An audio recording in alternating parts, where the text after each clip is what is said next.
Hello friends. तो अब हम यूनियन टेरिटरीज और स्पेशल प्रोविजन जो है डिफरेंट स्टेट के लिए उसको स्टडी करने वाले हैं। तो सबसे पहले कुछ यूनियन टेरिटरीज जैसे कि अंडमान निकोबार है, लक्षद्वीप है, इनका क्रिएशन 1956 में हुआ। उसके अलावा एनसीटी दिल्ली का क्रिएशन भी 1956 में हुआ। ये तीन का क्रिएशन 1956 में हुआ। दादर नगर दमन दीव जो है उनका क्रिएशन 1961-62 में हुआ। पुदुचेरी का क्रिएशन 1962 में हुआ। चंडीगढ़ का क्रिएशन 1966 में हुआ। जम्मू कश्मीर जो है 2019 में जो है यूनियन टेरिटरी बना। और लद्दाख भी जो है 2019 में यूनियन टेरिटरी बना। जम्मू कश्मीर की कैपिटल जो है श्रीनगर, और श्रीनगर जो है समर में है, जम्मू जो है विंटर में है, और लद्दाख की लेह है। यूनियन टेरिटरी जो है दादर नगर दमन दमन दीव जो है उनको कंबाइन कर दिया गया 2019 के एक्ट से। ठीक है। उसके अलावा हम बात करेंगे यूनियन टेरिटरीज जिनकी लेजिस्लेटिव असेंबली है, उसकी बात करेंगे तो हमारे पास एक पुदुचेरी है, एक जम्मू कश्मीर है, जम्मू कश्मीर में पुदुचेरी है और दिल्ली है। ये तीन जो है इनकी लेजिस्लेटिव असेंबली है। उसके बाद हम बात करेंगे एडमिनिस्ट्रेशन की बात करेंगे तो एवरी यूनियन टेरिटरी जो है वो एडमिनिस्टर की जाती है प्रेसिडेंट के द्वारा। और या तो ऐसे एडमिनिस्ट्रेटर जो अपॉइंट किया गया है प्रेसिडेंट के द्वारा, जो एक्ट करता है as a agent of president और सेंट्रल गवर्नमेंट के एजेंट की तरह वर्क करता है। प्रेसिडेंट जो है स्पेसिफाई करता है designation of administration of administrator. वो लेफ्टिनेंट गवर्नर भी हो सकता है, लेफ्टिनेंट गवर्नर हो सकता है, और चीफ कमिश्नर हो सकता है, या तो एडमिनिस्ट्रेटर हो सकता है। प्रेसिडेंट जो है ऑल्सो अपॉइंट करते हैं governor of the state as the administrator appoint कर सकते हैं। जो गवर्नर है उनको ही एडमिनिस्ट्रेटर की तरह अपॉइंट कर सकते हैं किसी यूनियन टेरिटरी का। गवर्नमेंट ऑफ इंडिया जो है government of India allocation of business rule जो है 1961 का, उसमें मिनिस्ट्री ऑफ होम अफेयर जो है वो नोडल मिनिस्ट्री है सभी यूनियन टेरिटरी के लिए relating to legislation, finance, budgeting, service, appointment of lieutenant governor and administration and administrator. Legislative power की बात करेंगे तो पार्लियामेंट जो है वो लॉ बना सकती है। यूनियन लिस्ट, स्टेट लिस्ट और इवन कंकरेंट लिस्ट पे, यूनियन लिस्ट और स्टेट लिस्ट पे भी लॉ बना सकती है। ये पावर जो है पार्लियामेंट पर एक्सटेंड की गई है दिल्ली और पुदुचेरी पे, जिनका अपना खुद का भी लेजिस्लेचर है। लेजिस्लेटिव असेंबली जो है पुदुचेरी की वो लॉ बना सकती है on the matter state list में और कंकरेंट लिस्ट पे। सिमिलरली लेजिस्लेटिव असेंबली जो है दिल्ली की वो लॉ बना सकती है on any subject state list पे जो सब्जेक्ट है उस पर, except public order, police in land and country list बना सकती है, और स्टेट लिस्ट भी बना सकती है। लेजिस्लेटिव असेंबली स्टेट की जो है लेजिस्लेटिव असेंबली दिल्ली की जो है वो लॉ बना सकती है, पर पब्लिक ऑर्डर, पुलिस और लैंड पे लॉ नहीं बना सकती है, क्योंकि ये जो है सेंट्रल गवर्नमेंट के पास पावर दी गई है, क्योंकि दिल्ली जो है वो कैपिटल है। उसके बाद बात करेंगे पार्लियामेंट जो है उसके जुडिशरी की बात करेंगे। एडमिनिस्ट्रेशन हो गया, लेजिस्लेटिव हो गया, जुडिशरी की बात करेंगे तो पार्लियामेंट जो है वो स्टेब्लिश कर सकती है हाई कोर्ट यूनियन टेरिटरी के लिए, और उसको उस कोर्ट के अंदर, हाई कोर्ट के अंदर जुडिशन के अंदर ला सकती है, या तो फिर किसी स्टेट एडजेसेंट स्टेट है उसके पास जो हाई कोर्ट है उसके जुडिशन के अंदर भी ला सकती है। दिल्ली जो है ओनली यूनियन टेरिटरी है जिसके पास अपना ओन हाई कोर्ट है 1966 से। उसके बाद बात करेंगे स्पेशल प्रोविजन। दिल्ली का स्पेशल प्रोविजन जो है 69 कॉन्स्टिट्यूशनल अमेंडमेंट एक्ट 1991 में 69 कॉन्स्टिट्यूशनल अमेंडमेंट एक्ट आया है 1991 में, उससे लाया गया है। इसने रीडेजिग्नेट किया यूनियन टेरिटरी दिल्ली की as a national capital territory of Delhi, NCT. Delhi की तरह उसे रीडेजिग्नेट किया एनसीटी। ठीक है। उसके अलावा designated the administrator of Delhi as a lieutenant governor. उसके अलावा क्रिएट किया एक लेजिस्लेटिव असेंबली और काउंसिल ऑफ मिनिस्टर। उसके अलावा चीफ मिनिस्टर जो अपॉइंट किया जाता है प्रेसिडेंट के द्वारा। जनरली हम देखते हैं कि चीफ मिनिस्टर, सभी स्टेट के चीफ मिनिस्टर जो है वो अपॉइंट किए जाते हैं गवर्नर के द्वारा। उस स्टेट के गवर्नर जो है वो चीफ मिनिस्टर को अपॉइंट करते हैं।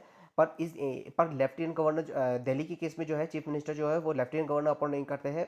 दिल्ली के केस में जो है प्रेसिडेंट जो है वो अपॉइंट करते हैं चीफ मिनिस्टर दिल्ली के। In case of failure of constitutional machinery president जो है वो इम्पोज कर सकते हैं प्रेसिडेंशियल रूल टेरिटरी में, लाइक द प्रेसिडेंशियल रूल जैसे स्टेट में होता है वैसे यहाँ यूनियन टेरिटरी में जो है वो प्रेसिडेंशियल रूल इम्पोज किया जाता है। आर्टिकल 370 जो है वो कॉन्स्टिट्यूशन को प्रोक्लेम करता है कि ये टेम्परेरी है, ट्रांजिएंट है, प्रोविजनल है, जो जम्मू कश्मीर को स्पेशल प्रोविजन दे रहा था।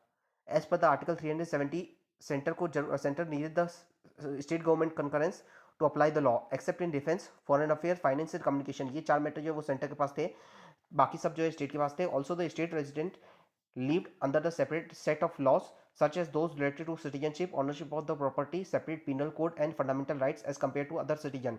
तो आर्टिकल 370 से ये सिटीजनशिप के चाहे हो गया, ऑनरशिप हो गई प्रॉपर्टी की, सेपरेट पिनल कोड हो गया, फंडामेंटल राइट्स हो गए, इनके लिए जो स्टेट लेजिस्लेचर है उसको सेपरेट पावर दे रहा था।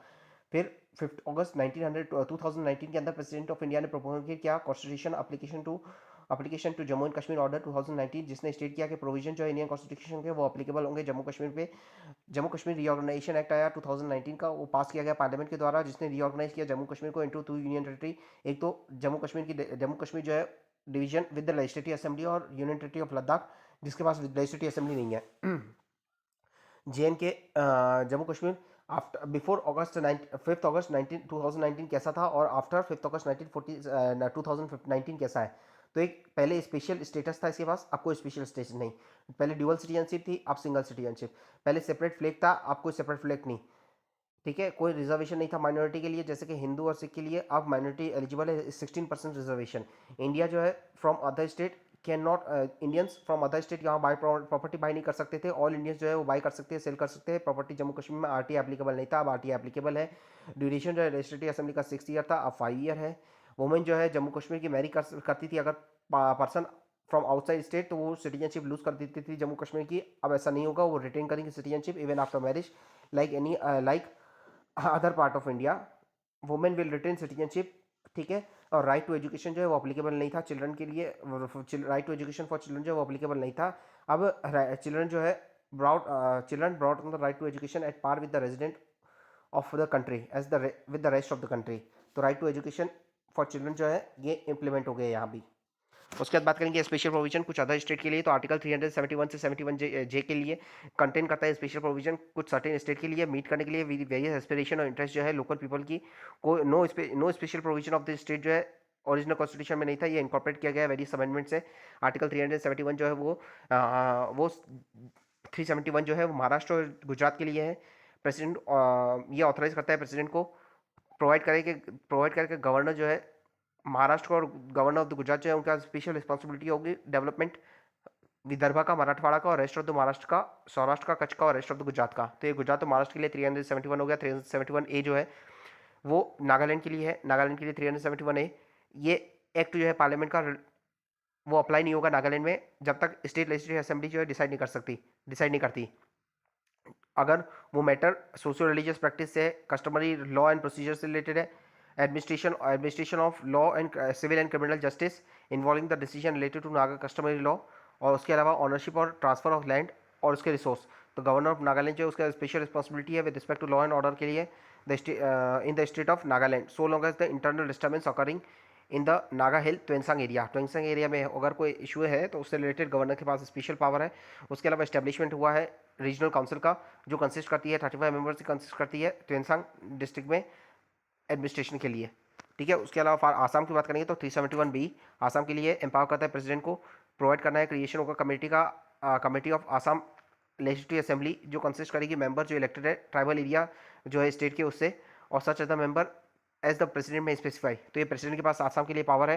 फिर 371C जो है मणिपुर के लिए वो ऑथराइज करता है प्रेसिडेंट को कि वो प्रोवाइड कर सकते हैं क्रिएशन ऑफ कमेटी का of the Manipur legislative assembly, जो कंसिस्ट करेगी मेंबर जो इलेक्टेड है हिल एरिया से। प्रेसिडेंट जो वो डायरेक्ट कर सकते हैं गवर्नर को that the governor direct president जो है डायरेक्ट कर सकते हैं, गवर्नर के पास स्पेशल पावर होगी और रिस्पॉन्सिबिलिटी होगी सिक्योर करने के लिए प्रॉपर फंक्शनिंग हो इस कमेटी के प्रॉपर फंक्शनिंग के लिए गवर्नर के पास पावर दी जा सकती है प्रेसिडेंट के द्वारा। ठीक है, उसके बाद बात करेंगे 371D और E जो है वो आंध्र प्रदेश और तेलंगाना के लिए ये प्रोवाइड करते हैं इक्विटेबल अपॉर्चुनिटी पीपल जो बिलोंग करते हैं different part of the state of Andhra Pradesh और तेलंगाना। प्रेसिडेंट जो है रिक्वायर कर सकते हैं कि स्टेट गवर्नमेंट जो है ऑर्गेनाइज करे civil post in the local cadre for different part of the state और प्रोवाइड करे direct recruitment to the post in any local cadre. President जो प्रोवाइड कर सकते हैं एस्टेब्लिशमेंट हो एडमिनिस्ट्रेटिव ट्रिब्यूनल का स्टेट में जो डील करे सर्टेन डिस्प्यूट और grievance relating to appointment allotment और promotion to civil post in the state. यह ट्रिब्यूनल जो है फंक्शन करेगी outside the purview of the state high court. No court other than the supreme court वो exercise कर सकती है any jurisdiction in respect to the matter जो इस ट्रिब्यूनल के जुरिस्डिक्शन में आता है। 371E जो है वो एम्पावर करता है पार्लियामेंट को कि एस्टेब्लिशमेंट हो सेंट्रल यूनिवर्सिटी का इन the state of Andhra Pradesh. 36 constitution amendment act ने 1975 में सिक्किम को फुल फ्लेज स्टेट बना दिया। ये इंक्लूड करता है 371F जो है वो सिक्किम के लिए है, वो कंटेन करता है स्पेशल प्रोविजन जो बताता है कि साइज़ क्या होगी स्टेट लेजिस्लेटिव असेंबली की सिक्किम के, और क्या रिप्रेजेंटेशन होगा सिक्किम का लोकसभा में। गवर्नर जो है उसको स्पेशल रिस्पॉन्सिबिलिटी दी गई है पीस के लिए, पीस मेंटेन करने के लिए और इंश्योर करने के लिए सोशियो इकोनॉमिक एडवांसमेंट हो different section of the Sikkim population.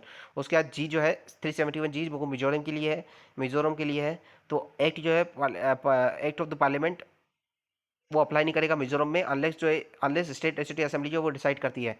अगर सोशियो रिलीजियस मैटर है, कस्टमरी मैटर है, सिविल और क्रिमिनल जस्टिस रिलेटेड है और ऑनरशिप ऑफ लैंड है, ऑनरशिप है लैंड ट्रांसफर है, फिर 371H है, ये गवर्नर जो है अरुणाचल प्रदेश, उनको स्पेशल रिस्पॉन्सिबिलिटी देता है लॉ एंड ऑर्डर को मेंटेन करने के लिए। और आई जो है 371I जो वो गोवा के लिए ये बताता है कि लेजिस्लेटिव असेंबली जो है उसे 30 से कम मेंबर नहीं होंगे गोवा में।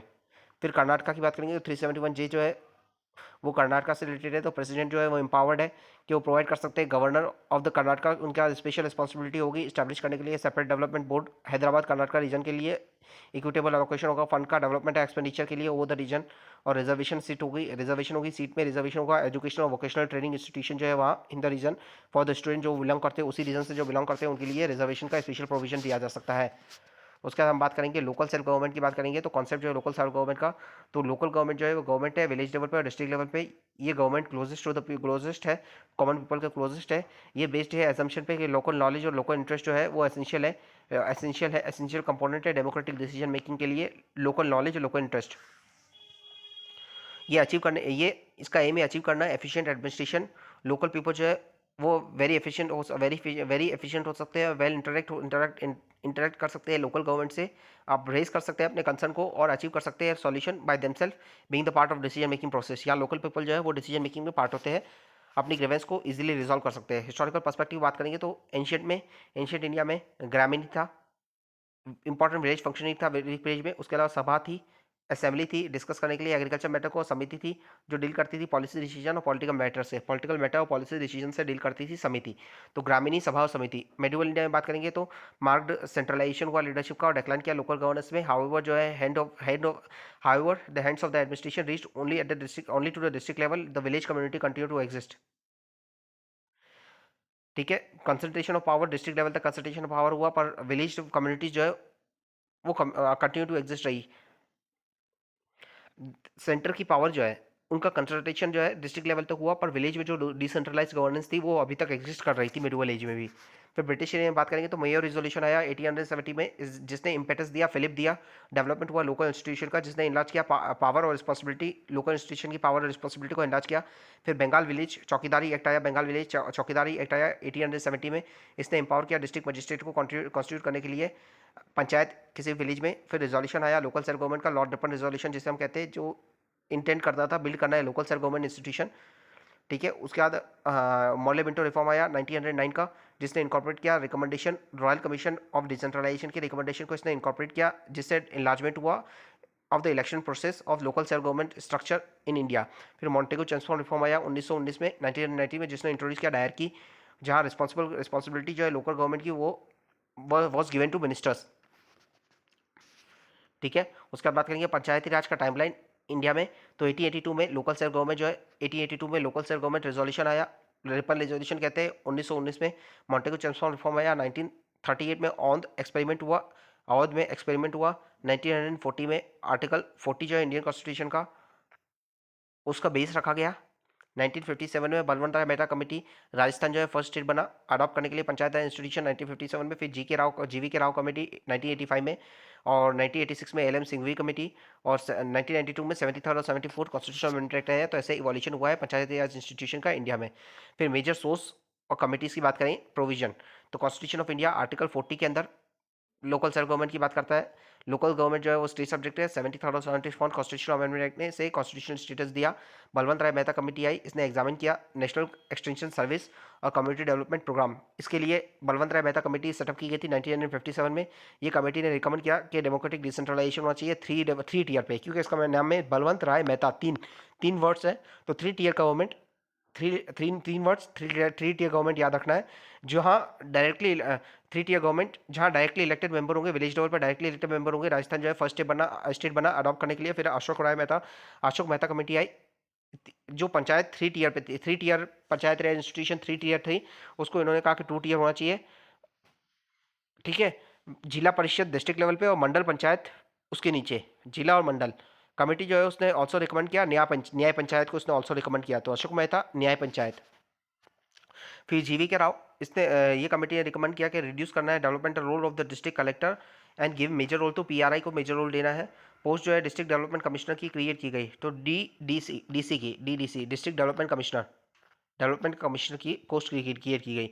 एलएम सिंघवी कमेटी अपॉइंट किया गया, इसने इसकी अपॉइंटमेंट ने रिवाइटलाइज किया पीआरआई को फॉर डेमोक्रेसी एंड डेवलपमेंट इन्होंने सजेस्ट किया कॉन्स्टिट्यूशनल स्टेटस देने को। फिर 73rd और 74th कॉन्स्टिट्यूशनल अमेंडमेंट एक्ट आया, पास हुआ, और इससे 20 अप्रैल को एसेंट मिली, गवर्नर की एसेंट मिली 20 अप्रैल 1993 को। रोल की बात करेंगे पीआरआई की डेमोक्रेसी में, तो पॉलिटिकल कॉन्शियसनेस इससे आती है। पॉलिटिकल कॉन्शियसनेस पहला है पॉलिटिकल कॉन्शियसनेस, ये एनेबल करता है लार्ज नंबर ऑफ पीपल जो अक्वायर कर सके लीडरशिप लोकल लेवल पे, इससे वुमेन का, दूसरा वुमेन का एम्पावरमेंट होता है, 1/3 रिजर्वेशन जो है सीट्स वुमेन के लिए। थर्ड, स्ट्रेंथन करता है डेमोक्रेटिक इंस्टीट्यूशन को, एक्सपीरियंस जो गेन किए गए न्यू जनरेशन ऑफ लीडरशिप जो इससे क्रिएट होती है, इससे डेमोक्रेटिक मैनेजमेंट होता है, और ये रेस करता है क्वालिटी ऑफ लेजिस्लेटिव डिबेट और working of other high level institution. फिर चौथा है प्लानिंग और डेवलपमेंट में पीआरआई जो है वो डिज़ाइन की गई है प्ले करने के लिए क्रूशियल रोल प्लानिंग और डेवलपमेंट में। नंबर ऑफ स्टडीज जो है वो इंडिकेट करती है कि जो पीआरआई है वो एज ए यूनिट वर्क करती है प्लानिंग और डेवलपमेंट में। डिस्ट्रिक्ट लेवल पर, लोकल लेवल पे पीआरआई जो है वो कंट्रीब्यूट करती है सब्सटेंशियली लोकल नॉलेज और इंटरेस्ट को और कंसर्न को हाईलाइट करने में।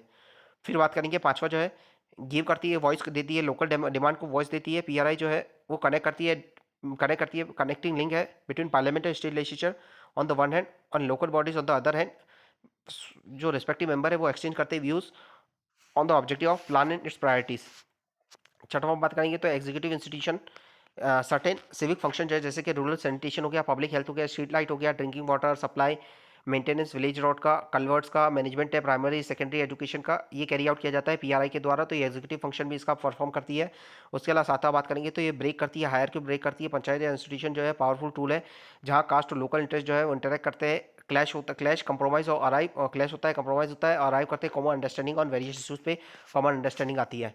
73rd कॉन्स्टिट्यूशन अमेंडमेंट के ओवरव्यू की बात करेंगे तो ये कंपलसरी कुछ प्रोविजन जो है वो कंपलसरी है, जैसे कि ऑर्गेनाइज करना, ग्राम पंचायत को ऑर्गेनाइज करना, 3 टियर गवर्नमेंट पंचायत के इस्टेब्लिश करना, डायरेक्ट इलेक्शन होना, मिनिमम एज जो है 21 है कंटेस्ट करने के लिए इलेक्शन को, और वोट करने के लिए 18 ईयर है। इनडायरेक्ट इलेक्शन होता है, चेयरमैन जो है चेयरमैन की पोस्ट के लिए इनडायरेक्ट इलेक्शन होता है, डायरेक्ट इलेक्शन होता है मेंबर के लिए, डायरेक्ट इलेक्शन होता है, indirection election to post of chairman.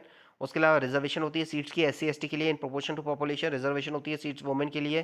Creation है स्टेट इलेक्शन कमीशन और स्टेट फाइनेंस कमीशन और स्टेट इलेक्शन कमीशन, इसके क्रिएशन की बात की गई है। उसके बाद बात करेंगे कुछ वॉलंटरी प्रोविजन है। वॉलंटरी है कि वोटिंग राइट्स दिए जाए एमपी और एमएलए को इस बॉडीज़ में, रिजर्वेशन हो बैकवर्ड क्लास के लिए रिजर्वेशन, फाइनेंशियल पावर देना पंचायत इंस्टीट्यूशन को, और डिवोल्यूशन ऑफ फंक्शन जो शेड्यूल 11 है उसके अंदर फाइनेंशियल डिवोल्यूशन की पावर। ठीक है, ये वॉलंटरी है, ये स्टेट लेजिस्लेटिव असेंबली के ऊपर डिपेंड है, स्टेट लेजिस्लेचर के ऊपर डिपेंड है। ये स्टेट लेजिस्लेचर चाहे तो वो कर सकता है रिवॉल्यूशन और ना चाहे तो ना करे। और बैकवर्ड क्लास को रिजर्वेशन भी स्टेट लेजिस्लेचर चाहे तो दे और ना दे, पर एससी एसटी को रिजर्वेशन देना मैंडेटरी है। फिर 73rd कॉन्स्टिट्यूशनल अमेंडमेंट एक्ट की बात करेंगे 1992 में, इसके क्या चेंजेस आए, तो इसने पार्ट 9 इंट्रोड्यूस किया कॉन्स्टिट्यूशन में, और पंचायत या इंस्टीट्यूशन को कॉन्स्टिट्यूशनल स्टेटस दिया, और लोकल सेल्फ गवर्नेंस को रूरल लेवल पे 11 शेड्यूल्स ने ऐड किया जिसमें 29 फंक्शन आइटम है। मेजर फीचर्स की बात करेंगे तो 3 टियर गवर्नमेंट पीआरआई की, जहां 3 टियर जहां पॉपुलेशन जो है 20 लाख से ज़्यादा है, 2 मिलियन और 20 लाख से ज़्यादा है। पंचायत इस्टेब्लिश किया जाएगी हर स्टेट में। पंचायत जो है इलेक्शन 5 ईयर में होगा, हर 5 साल में इलेक्शन होगा। रिजर्वेशन होगा सीट का एससी एसटी के लिए और वुमेन के लिए 1/3 से कम नहीं होना चाहिए। जो सीट्स हो गए रिजर्व होगी एससी एसटी के लिए ईच लेवल पे, आउट्स ऑफ रिजर्व सीट 1/3 जो है सीट वुमेन के लिए रिजर्व होगी। एससी एसटी में भी जो सीट है उसमें 1/3 जो है वुमेन के लिए होगी। टोटल नंबर ऑफ सीट जो फील्ड होगी वो डायरेक्ट इलेक्शन से होगी, 1/3 जो है वुमेन के लिए होगी। अपॉइंटमेंट जो होगा स्टेट फाइनेंस कमीशन का, वो रिकमेंड करेगा with regard to the financial power of the panchayat, वो रिकमेंड करेगा स्टेट फाइनेंस कमीशन। उसके बाद एडमिनिस्ट्रेटिव स्ट्रक्चर की बात करेंगे तो ऑल द स्टेट जो है उनके पास यूनिफॉर्म 3 टियर पंचायत इंस्टीट्यूशन होगा, ग्राम पंचायत बेस पे होगी। ग्राम पंचायत जो है कवर करेगी विलेज और ग्रुप ऑफ विलेज को। इंटरमीडिएट लेवल पे जिसे हम ब्लॉक और तालुका कहते हैं, ये बॉडी जो है वहाँ मंडल और तालुका पंचायत होगी, ये इंटरमीडिएट लेवल पे होगी, उससे कंसिडर करने की जरूरत नहीं है अगर स्मॉल स्टेट है तो।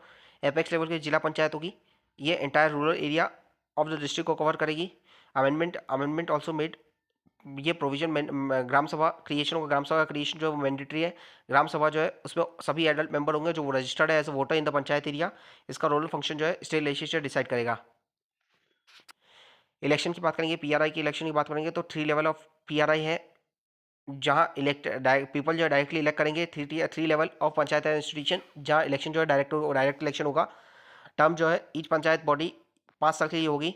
अगर स्टेट गवर्नमेंट डिसॉल्व करती है पंचायत 5 साल के पहले और फ्रेश इलेक्शन होगा, 6 महीने के अंदर अंदर फ्रेश इलेक्शन होगा। डिसोल्यूशन के 6 महीने के अंदर अंदर फ्रेश इलेक्शन होगा। डिसोल्यूशन जो है, अगर पंचायत जो कॉन्स्टिट्यूट की गई है, dissolution of the panchayat before the expiration, अपने टेन्योर कंप्लीट होने के पहले ही अगर उसका टेन्योर एक्सपायर होने के पहले ही अगर उसका डिसोल्यूशन हो जाता है, अगर रिमाइंडर ऑफ द पीरियड जो है 6 महीने से कम है, या अगर रिमाइंडर ऑफ द पीरियड कम है, ठीक है, तो इलेक्शन करने की जरूरत नहीं है।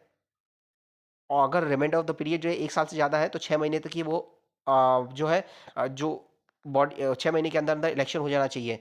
और जो बॉडी वापस जो नई बॉडी जो एग्जिस्टेंस पे आएगी, वो पूरे 5 साल के लिए नहीं रहेगी। जो रिमाइंडर ऑफ द पीरियड है उसके उस टाइम के लिए ही जो है बॉडी जो है एग्जिस्टेंस में रहेगी, रिमाइंडर ऑफ द पीरियड के लिए रहेगी।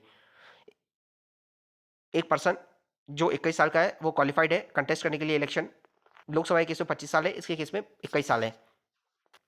फाइनेंशियल पावर की बात करेंगे तो 243G जो है पीआरआई को पावर देता है। पीआरआई जो है प्रिपेयर कर सकती है प्लान इकोनॉमिक डेवलपमेंट के लिए, सोशल जस्टिस के लिए। जी टैक्स जी पावर है, पावर देता है पीआरआई को। और एच जो है 243H जो है, ये स्टेट लेजिस्लेचर जो है वो इनेक्ट कर सकता है लॉ, ऑथराइज करने के लिए पंचायत को कि वो लेवी कर सकते हैं, कलेक्ट और अप्रोप्रिएट कर सकती है कुछ टैक्स, टोल, ड्यूटी और फी। ये असाइन करती है, स्टेट लेजिस्लेचर जो है असाइन कर सकती है पंचायत को कि वो tax, duties, levy, toll collect करे जाए और दिए जाए स्टेट गवर्नमेंट, पंचायत को दिए जाए। उसके अलावा provide for making grant in aid to the panchayat from the consolidated fund of the state, ठीक है, ग्रांट इन एड देने की बात करती है। उसके अलावा provide for the constitution of fund for the panchayat for crediting all the money receive by और on behalf of the panchayat and also withdrawal of such money therefrom. तो ये बात करती है ऐसे फंड क्रिएट करने की पंचायत के लिए, जहाँ जो पंचायत के लिए जो पैसा कलेक्ट किया गया है वो उस फंड में एक्यूमुलेट होगा और उसे विड्रॉ किया जा सकता है पंचायत के डेवलपमेंट के लिए। स्टेट इलेक्शन कमीशन की बात करते हैं 243 के के जो है कमीशन की बात करता है, स्टेट इलेक्शन कमीशन की बात करता है। सुपरिंटेंडेंस, डायरेक्शन और कंट्रोल होगा, ये कंट्रोल करेगा election process. State election commission जो है पंचायत लेवल पे, स्टेट इलेक्शन कमीशन जो है वो कंडक्ट करेगी इलेक्शन। जो इलेक्शन कमीशन ऑफ इंडिया है वो लोकसभा की, राज्यसभा की, प्रेसिडेंट की, वाइस प्रेसिडेंट की और स्टेट लेजिस्लेटिव असेंबली की इलेक्शन कंडक्ट करती है। पर जो पंचायत का लोकल लेवल पे इलेक्शन होता है उससे स्टेट इलेक्शन कमीशन जो है वो कंडक्ट करेगी। उसके बाद स्टेट फाइनेंस कमीशन आई में है, 243 आई में स्टेट फाइनेंस कमीशन को अपॉइंट किया जाएगा। हर 5 साल में स्टेट गवर्नमेंट अपॉइंट करेगी। ये एग्जामिन करेंगे फाइनेंशियल पोजीशन लोकल गवर्नमेंट की। ये रिव्यू करेंगे डिस्ट्रीब्यूशन ऑफ रेवेन्यू स्टेट और लोकल गवर्नमेंट के बीच में ऑन द वन हैंड और between the rural and urban local bodies. Challenges की बात करेंगे तो there is only minimum administrative and physical decentralisation, minimum है, बहुत लैक ऑफ डिसेंट्रलाइजेशन है, तो मिनिमम डिसेंट्रलाइजेशन, फिजिकल और एडमिनिस्ट्रेटिव डिसेंट्रलाइजेशन लिमिटेड है। पंचायत जो है उसके पास एडिक्वेट रिस्पॉन्सिबिलिटी नहीं है लेवी और कलेक्ट करने की, फी, टैक्स, टोल। पंचायत जो है उसे ज़्यादा पावर देनी चाहिए अपने ओन रिसोर्स को जनरेट करने के लिए।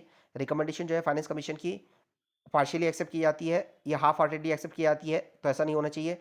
ये वन ऑफ द चैलेंज है। पावर जो दी गई है स्टेट इलेक्शन कमीशन को वो वेरी करती है, स्टेट टू स्टेट वेरी करती है। ग्राम सभा जो है वो एम्पावर्ड नहीं है, स्ट्रेंथन नहीं है, इंश्योर कर सके पीपल का पार्टिसिपेशन और ट्रांसपेरेंसी पंचायत इंस्टीट्यूशन में। जैसा हम सोच रहे थे, जैसे सोचा गया था इंट्रोडक्शन के टाइम पे, पंचायती राज इंस्टीट्यूशन के इंट्रोडक्शन के टाइम पे जो सोचा गया था कि इन्हें एम्पावर्ड करेंगे, तो वैसा नहीं हुआ है। ये ग्राम सभा जो है उतनी एम्पावर्ड नहीं है और स्ट्रेंथन नहीं है। उसके अलावा कॉन्स्टिट्यूशन जो है वो स्टिपुलेट नहीं करता है size of the panchayat in the term of population, not in the area. और मोस्ट ऑफ द स्टेट में पंचायत जो है उसके पास पावर नहीं है रिक्रूट करने की अपने स्टाफ को और डिटरमाइन करने की उनकी सैलरी अलाउंस और condition of the service. Due to lack of the financial resource, power जो है रिक्रूट करने की, स्टाफ को even if such power exist, जो वो ग्रोसली अंडर यूटिलाइज्ड है और अंडर यूटिलाइज्ड है, ठीक है। वेरियस स्टेट पंचायत राज एक्ट जो है, कई सारे पंचायत राज इंस्टीट्यूशन एक्ट पे देखा गया है कि रिस्पेक्टिव स्टेट गवर्नमेंट जो है उनके नॉमिनेटेड फंक्शनरी जो है वो कमांड करते हैं considerable power with regard to review and the revision of the action of taken by the PRI. मतलब जो पीआरआई एक्शन लेती है उसको जो स्टेट गवर्नमेंट के जो नॉमिनेटेड फंक्शनरीज है वो बहुत सारा कंट्रोल उसके ऊपर रखते हैं, तो पीआरआई के पास पावर रियलिटी में नहीं रह जाती है। सेकेंड, ईआरसी ने कुछ रिकमेंडेशन दी थी। ग्राम पंचायत जो है वो अप्रोप्रिएट साइज होना चाहिए उसका। पंचायत जो है उसके पास पावर होनी चाहिए रिक्रूट करने की अपने पर्सनल को, ठीक है, और रेगुलेट करने की उनकी सर्विस कंडीशन को रेगुलेट करने की पावर होनी चाहिए। प्रोविजन जो है सम स्टेट एक्ट में regarding the approval of the budget, उसका अप्रूवल और other state authority should be abolished. The provision in some state act regarding the approval of budget of a panchayat by the higher tier ये abolish होना चाहिए। मतलब कि जो state का जो पंचायती राज इंस्टीट्यूशन का बजट है उसको पास होने के लिए जो हायर अथॉरिटी की अप्रूवल चाहिए, ये इसको अबॉलिश करना चाहिए। ऐसा नहीं होना चाहिए, पीआरआई के पास पावर होनी चाहिए अपने बजट को अप्रूव करने की। स्टेट गवर्नमेंट जो है उसके पास पावर नहीं होनी चाहिए सस्पेंड करने की और रेसिड करने की एनी रिजोल्यूशन जो पास किया गया है पीआरआई के द्वारा, और जो इलेक्टेड रिप्रेजेंटेटिव के द्वारा अगर कोई एक्शन लिया गया है, पीआरआई की इलेक्टेड रिप्रेजेंटेटिव के द्वारा कोई एक्शन लिया गया है, तो उसे अबॉलिश करने की, रेसिड करने की और सस्पेंड करने की पावर नहीं होनी चाहिए स्टेट गवर्नमेंट के पास। स्टेट जो है वो अंडरटेक करे comprehensive activity mapping with regard to all the matter mention in the 11th schedule. उसके अलावा comprehensive exercise needed to be taken up regarding broadening and deepening the revenue base, depend करना चाहिए, broaden करना चाहिए। उसके बाद बात करेंगे PESA act, panchayat extension to schedule area act 1996। ये प्रोविजन जो है 73rd कॉन्स्टिट्यूशन अमेंडमेंट एक्ट जो है वो अप्लीकेबल नहीं होता है कुछ एरिया में जो इनहेबिट किए गया है आदिवासी पॉपुलेशन के द्वारा कई सारे स्टेट में। तो 1996 में सेपरेट एक्ट आया जो पास किया गया, एक्सटेंड करता है ये पंचायत एक्ट जो है वो एक्सटेंड किया गया इन शेड्यूल एरिया में। मिनी आदिवासी कम्युनिटीज जो है उनके कई सारे ट्रेडिशनल कस्टम्स है मैनेज करने के लिए अपने कॉमन रिसोर्स को, जैसे कि फॉरेस्ट और स्मॉल वाटर रिजर्वायर। तो इसलिए ये न्यू एक्ट आया जो प्रोटेक्ट करता है इनके राइट, इस कम्युनिटी के राइट को प्रोटेक्ट करता है मैनेज करने के लिए रिसोर्स को इन द वे एक्सेप्टेबल है, जो इनको एक्सेप्टेबल है उस मैनर में। ठीक है, तो इनके लिए जो है प्रोविजन डिफरेंट होंगे कि इनके ये इसके इस एक्ट के जो प्रोविजन है वो अलाइन कर सके जो इनके लोकल कस्टम है, ट्रेडिशन है और प्रैक्टिस है उससे, इसलिए इसको लाया गया है। ऑब्जेक्टिव है कि जो ये एक्ट जो है एक्सटेंड करता है part 11 of the constitution certain modification के साथ और एक्सेप्शन के साथ शेड्यूल 5th शेड्यूल एरिया में। इसके लिए under article 244(1) clause 1, 244 clause 1 5th schedule area जो है जो डील करते हैं 5th schedule area of the constitution जो डील करते हैं एडमिनिस्ट्रेशन और कंट्रोल शेड्यूल एरिया की, as well as schedule tribe जो रिजाइड करती है किसी भी स्टेट में अदर देन आसाम, मेघालय, त्रिपुरा, मिजोरम। तो ये उस एक्ट में उस रीजन में जो स्टेट 5th शेड्यूल के अंदर आते हैं उसके ऊपर ये पैसा एक्ट जो है वो अप्लाई होता है। एट प्रेजेंट फिफ्थ शेड्यूल के अंदर 10 स्टेट आते हैं, आंध्र प्रदेश, छत्तीसगढ़, गुजरात, हिमाचल प्रदेश, झारखंड, मध्य प्रदेश, महाराष्ट्र, उड़ीसा, राजस्थान एंड तेलंगाना। बिहार आता था पर बिहार को हटा दिया गया। उसके बाद बात करेंगे डेफिनेशन ऑफ द विलेज और ग्राम सभा पैसा एक्ट में। तो विलेज जो है ऑर्डिनरी कंसिस्ट करता है हैबिटेशन है और ग्रुप ऑफ हैबिटेशन है, और हेमलेट है और ग्रुप ऑफ हेमलेट है जो कंप्राइज करता है कम्युनिटी और कंप्राइजिंग ऑफ कम्युनिटी जो मैनेज करती है अपने ओन अफेयर्स को इन अकॉर्डेंस विद द अपनी ट्रेडिशन और कस्टम के हिसाब से। तो विलेज जो है हैबिटेशन है, ग्रुप ऑफ हैबिटेशन है, हैमलेट है, ग्रुप ऑफ हैबिटेशन है जहाँ लोग रहते हैं और वो मैनेज करते हैं अपने अफेयर्स को अपने ट्रेडिशन और कस्टम के हिसाब से। एवरी विलेज जो है उसकी ग्राम सभा होती है जो कंसिस्ट करती है पर्सन जो वहाँ इलेक्टोरल रोल में इंक्लूड है, पंचायत लेवल पे इलेक्टोरल रोल में इंक्लूड है, वो ग्राम सभा के मेंबर होते हैं। पैसा की बात करेंगे तो पैसा एम्पावर करती है ग्राम सभा को पंचायत लेवल पे अप्रोप्रिएट एक्शन के लिए। ये मैंडेटरी कंसल्टेशन, ये इन्हें राइट देती है कि मैंडेटरी कंसल्टेशन हो अगर लैंड को अक्वायर किया जा रहा है, रिसेटलमेंट हो, रिहेबिलिटेशन हो डिस्प्लेस पीपल का। पंचायत जो है पंचायत एट अप्रोप्रिएट लेवल वो उसे इंटरेस्ट किया गया है, प्लानिंग और मैनेजमेंट हो, माइनर वाटर बॉडीज़ को मैनेजमेंट की पावर दी गई है। मैंडेटरी रिकमेंडेशन है ग्राम सभा की और पंचायत की अप्रोप्रिएट लेवल पे फॉर द प्रोस्पेक्टिव लाइसेंस के लिए, lease for mines, concession for the exploitation of minor minerals के लीज और एक्सप्लोटेशन के लिए इनकी रिकमेंडेशन ग्राम सभा की मैंडेटरी है। रेगुलेट करना सेल और कंजप्शन इंटॉक्सिकेंट का। ऑनरशिप, इनके पास ऑनरशिप है माइनर फॉरेस्ट प्रोड्यूस की। ये प्रिवेंट कर सकते हैं लैंड एलिनेशन को, रिस्टोर कर सकते हैं एलिनेटेड लैंड, अगर लैंड ले ली गई है लोगों से, गांव के लोगों से, तो ये उसे रिस्टोर कर सकते हैं। ठीक है, उसके अलावा इनके पास मैनेज करने का राइट है, विलेज मार्केट को मैनेज कर सकते हैं ये कंट्रोल करते हैं मनी लेंडिंग को, शेड्यूल ट्राइब को जो मनी लेंडिंग की तैयारी है उसको ये मैनेज करते हैं। उसके अलावा इनके पास कंट्रोल है over the institution of functionary in social sector, local plan including tribal sub plan and resource.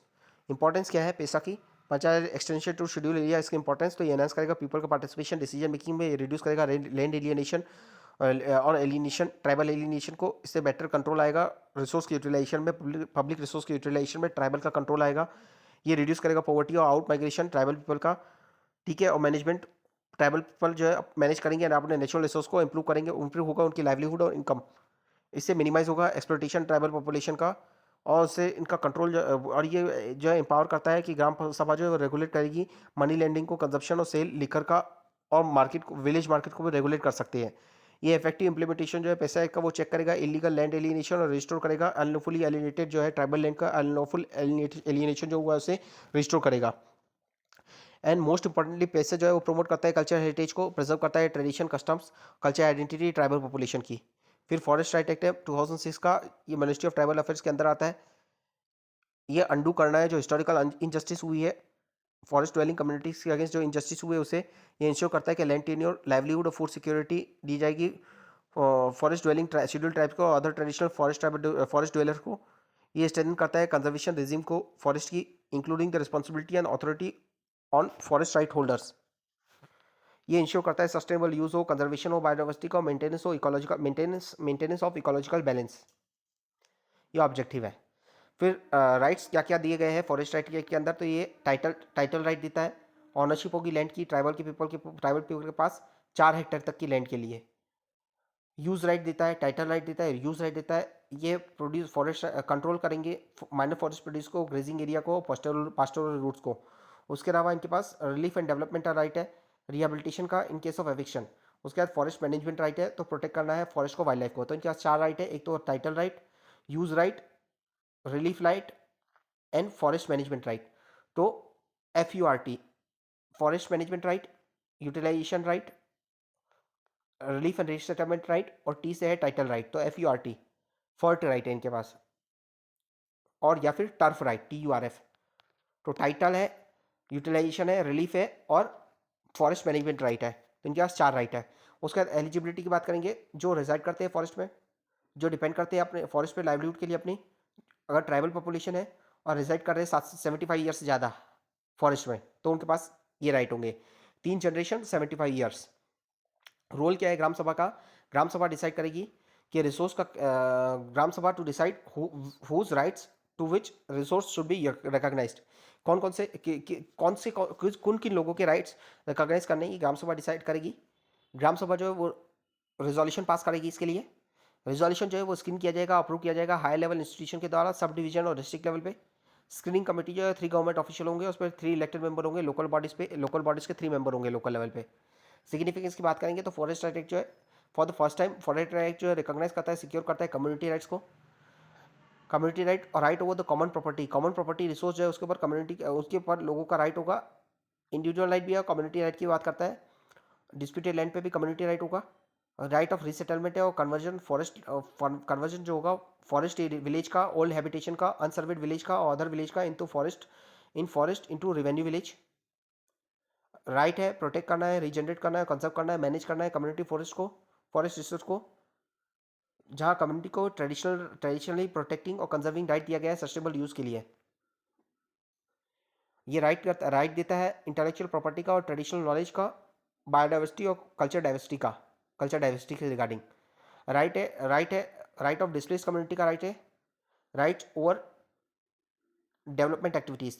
तो कम्युनिटी राइट मतलब होता है कि यहाँ ग्रुप ऑफ पीपल जो है, जो कम्युनिटी के अंदर जो जो पीपल है उनके पास राइट है कि वो अपनी जो लैंड है उसको मैनेज करेंगे, अपना रीसेटलमेंट को इंश्योर करेंगे, जो कम्युनिटी का राइट है। अब प्रोटेक्ट करेंगे फॉरेस्ट अपनी जो ट्रेडिशनल नॉलेज है उसको प्रोटेक्ट करेंगे।